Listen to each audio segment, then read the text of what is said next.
Welcome to Workshop Topics. This is all about relocating my old Smart & Brown 1024 lathe in my friend's workshop. This is a Ford Transit with a high-ab on the back, sort of a small crane. The man you will see frequently in this video is called Simon Watkins of SWC Power Hire. As well as operating the high-ab and driving the lorry, Simon proved to be very useful when we got the lathe to its destination. It was a bright sunny day when Simon arrived, but now it's raining. What a very strange summer 2019's been. My friend Rob and I spent at least 4 hours moving the lathe from the position in the workshop to the place where Simon's picking it up from, just inside the garage door. And this really is a heavy machine. The high-ab's making short work of it, and Simon said that it wasn't too big and too heavy and it should be okay. And he mentioned at this time that it just had some uprated springs fitted to the lorry, which was a good idea really, because this is a very heavy machine. It doesn't look so at the moment, dangling on the high-ab, but really I wouldn't like to drop it on my foot. This is a good opportunity while the lathe is suspended in the air on the end of the high-ab to take some video of the mechanism inside. I fitted it with a single-phase motor.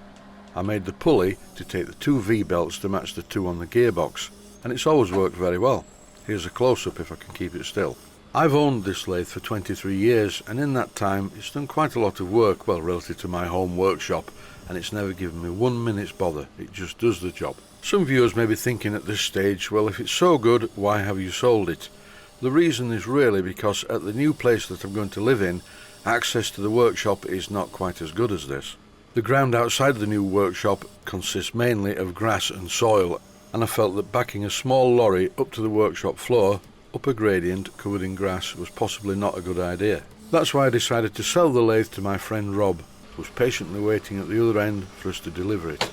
In order to move the lathe at the other end, Rob has welded up a trolley. I suggested that he fitted this trolley with 6 small, very heavy-duty casters, but unfortunately when we arrived at Rob's place, this is what he'd made. Possibly the largest casters in the world, and they're old and they're bent, and we hope it's going to work. I got it a bit leveler, didn't I? Yeah, I noticed. Yeah. We're all speaking in our native local Yorkshire accent. If you can't understand what we're saying, I do apologise. See, you've done this before.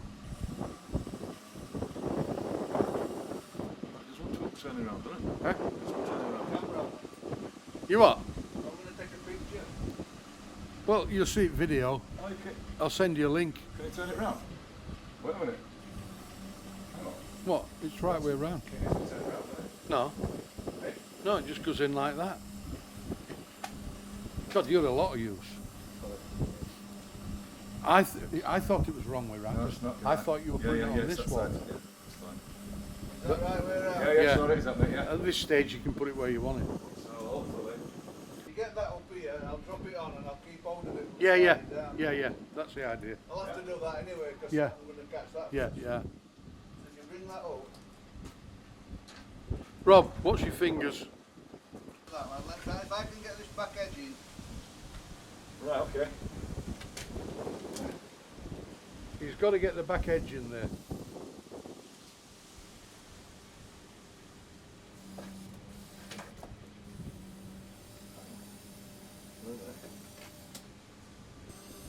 I don't know what's happened here. When we measured the lathe, I added 1/2 inch all the way round, but it appears to be a little bit on the tight side. I was more worried about these casters. They really didn't look strong and they were bending badly. We left the high-ab chain in position while we tested to see how stable it was on the casters. By this time the lathe had snapped into position on the trolley. Yeah, that's it. I don't know what happened to the 1/2 inch excess that I left on the measurements, but it works. It's sat in there okay. With the high-ab chain still in place, we gave it a test push and it was not as bad as we thought. The chain's quite slack. It was just to make sure that if it fell over it would be caught by the high-ab. Let me get my weight behind it too. Come on, it's just the height that worries me. Well, like I say, I'm going to chop wheels off. Jack it up. Jack it up, chop wheels Grind off, them drop off. it down. Yeah.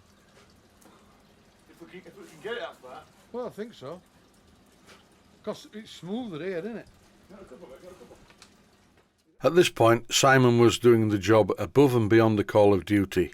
He stuck around to help us move it. And thankfully, his large, powerful frame was very useful. I suppose when you do this sort of thing every day, you get good at it and get very strong. Note to self, I must do more exercise. The casters went wherever they wanted really, so we had to keep barring it across into the right position. I tried this with a massive piece of timber and found it really difficult. I ended up using a piece of 3x2 timber, which I found far easier. In this clip I'm helping to move the lathe to the left. The last thing that we wanted was for it to run onto the garden. When I said we were moving it to my friend Rob's workshop, I was using the term lightly. At the moment it's not quite a workshop, it's like a graveyard for dead model aircraft. There's a recess there. Well, I'm putting a lot away from this end. Right, it's gone up now a bit. Hang on. Yeah, it's okay. Hang on. But you need to move your casters to the right place. By this time Simon left us to it because it was obviously going to go into position, and I'd like to thank Simon for helping us out to the extent that he did. On screen at the moment are Simon's contact details, including his email address at the bottom. I highly recommend this professional service. Simon's job was done when he dropped the lathe off in the drive, but he stayed with us until we got it at least to the door of the garage, just leaving us to do the easy bit, which we can cope with quite adequately.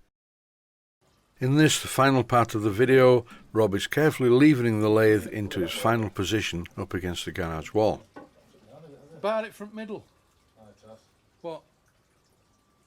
Don't matter, bar it from middle and see where it goes. Because you want the wheels, Rob, Yeah. to be see the wheels here are perfect. Yeah. Rob? Sorry, hang on. Yeah, good idea. Because of the stupidly large casters, what he's going to have to do is jack up the lathe on its frame and grind them off with an angle grinder. Then he can drop the lathe down onto the floor one side at a time. It really needs to be on solid ground so it can be levelled properly before use. To my surprise, during the moving operation, the casters actually held out, and the lathe didn't tip over because it was quite top heavy and front heavy. Woohoo! Come on, baby. She's there. Yes. Keep going, till it touches the brick. Oil leak. We've got an oil leak. It's up against it. Right, plug it in then, let's see if it works. As you can see, my friend Rob is quite excited that the lathe is in position without it being smashed to pieces in the process. Dry it off and just check everything's alright, should be. Perfect. Push the lever towards me. Towards you, yeah? Yeah. All the way. That's lovely, isn't it? Yeah. And that is it. My old Smart & Brown Model 1024 lathe is in its new home. And once again, my thanks go to Simon Watkins for being really good at his job. Thanks, Simon. And thank you for watching. I hope you found it entertaining. Please take the time to visit my Mainsteam Models website.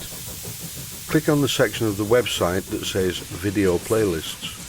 And by doing that, you will find it very easy to find other videos that you may like to watch.